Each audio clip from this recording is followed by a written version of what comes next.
Oh, 2008. A financial crisis, elections going on in the US and Canada. It almost sounds like the past year in both countries, just without the whole global pandemic thing, which I guess is kind of a big difference. Weird things happened back then in the regular world, and the soccer one as well. Heck, Houston Dynamo was an elite team, which should tell you all you need to know about how different soccer in America and Canada was back then.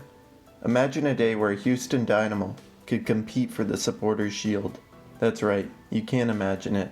Neither can I. Nearing the end of the 2008 season, MLS had 14 teams playing in the league, with 2 teams confirmed to join in later years, Seattle Sounders and the Philadelphia Union. The league was growing despite the financial crisis hurting some teams' bottom lines, and the days of demise in the early 2000s were long behind the league.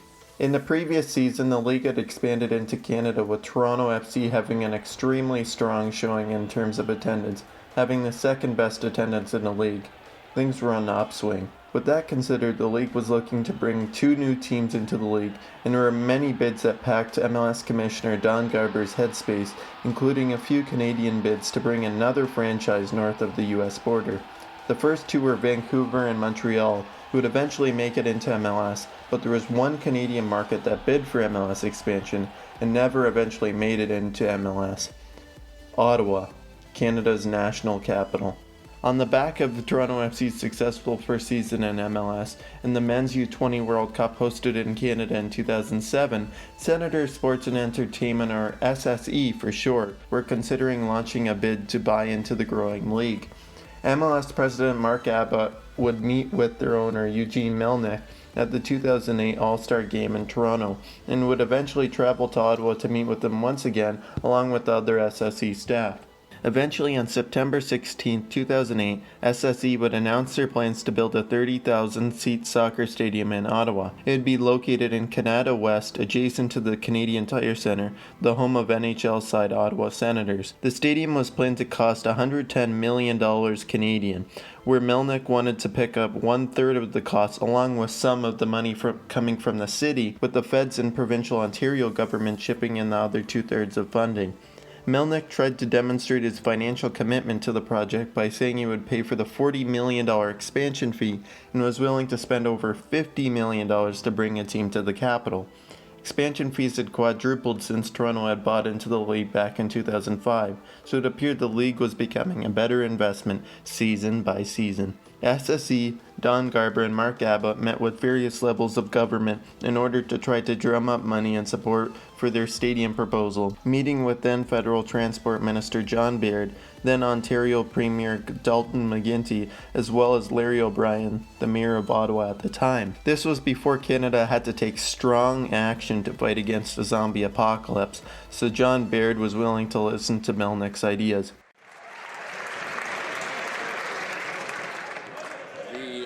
Honourable Minister of Foreign Affairs. Mr. Speaker, I want to assure this member and all Canadians that I am dedicated to ensuring that this never happens. I want to say categorically to this member and through him to all Canadians that under the leadership of this Prime Minister, Canada will never become a safe haven for zombies, ever. Although the stadium plans originally said it would hold 30,000 people, it appeared from their archive website that they were planning to fit between 20,000 to 30,000 seats in the stadium for soccer and could add 8,000 more seats on the field when they would host concerts. So from my research and interpretations, that original statement seemed to be a little bit of a marketing ploy to drive interest with a bigger number. Along with multi-purpose events hosted at the stadium, they also plan to build 5 community soccer pitches next to the stadium.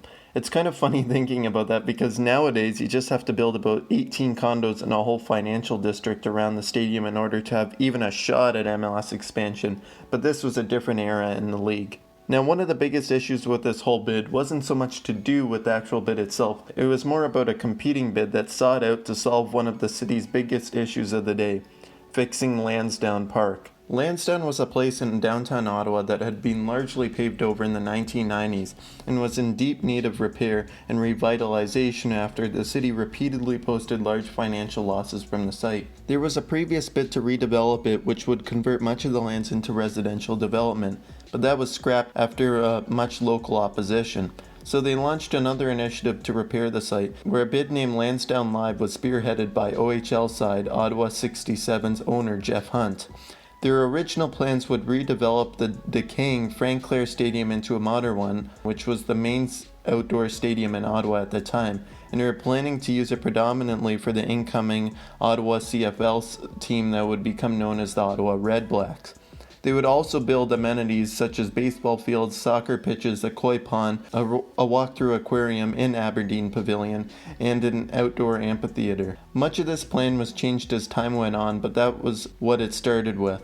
The bottom line was that they were going to help redevelop and fix a major issue that the city had been dealing with private funds and public funds as well. The city and other governments didn't really want to fund two outdoor stadiums, so the city was looking at picking between one of the two.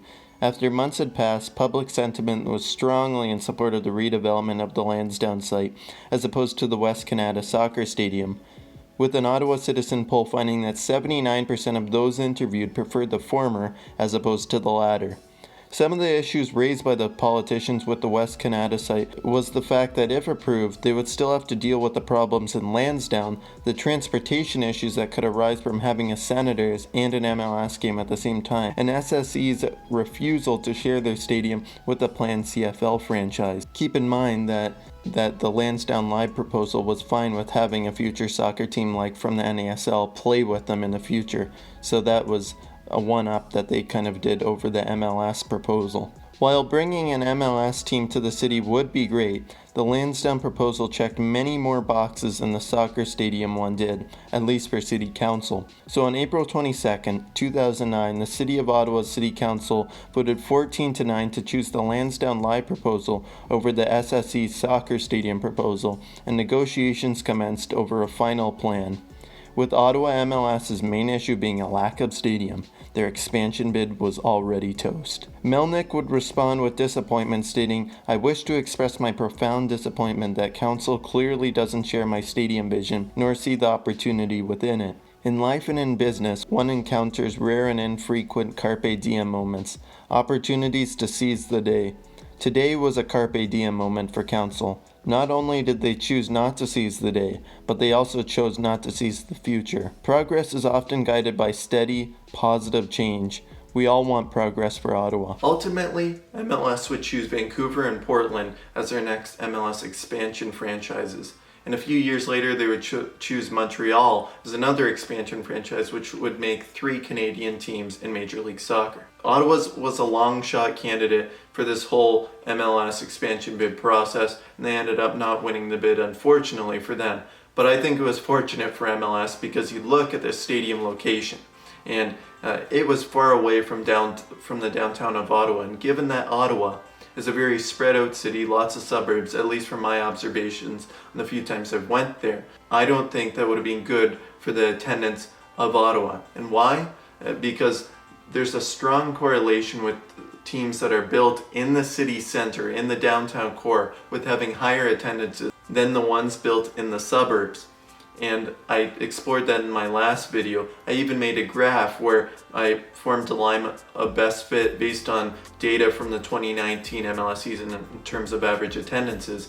And based on that line of best fit, if you had a stadium built between 25 to 30 kilometers away from the downtown core, which is where the stadium would have been built, it would have had well below 20,000 people in average attendance in 2019.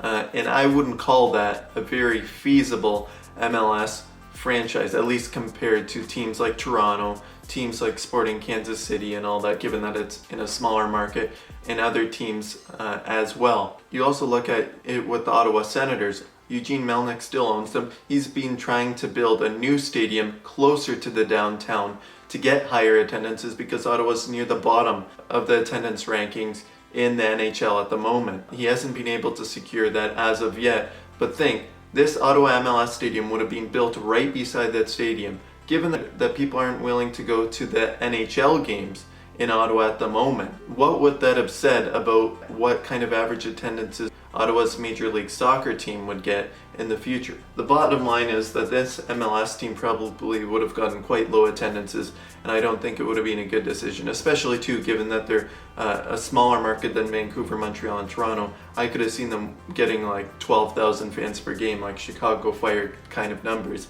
And these are a lot of the reasons why they were rejected, in my opinion. Something funny too is that Atletico Ottawa currently play in TD Place as well. And guess who helped to bring Atletico Ottawa to Major League Soccer?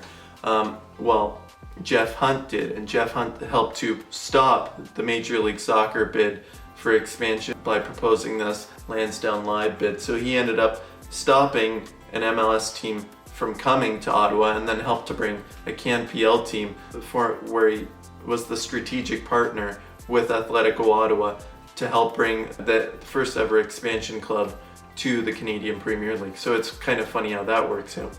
Anyway, I hope you enjoyed this whole little deep dive into Ottawa soccer history with me. If you did enjoy the video, please consider liking, and if you want to see more videos about North American soccer history, please consider subscribing.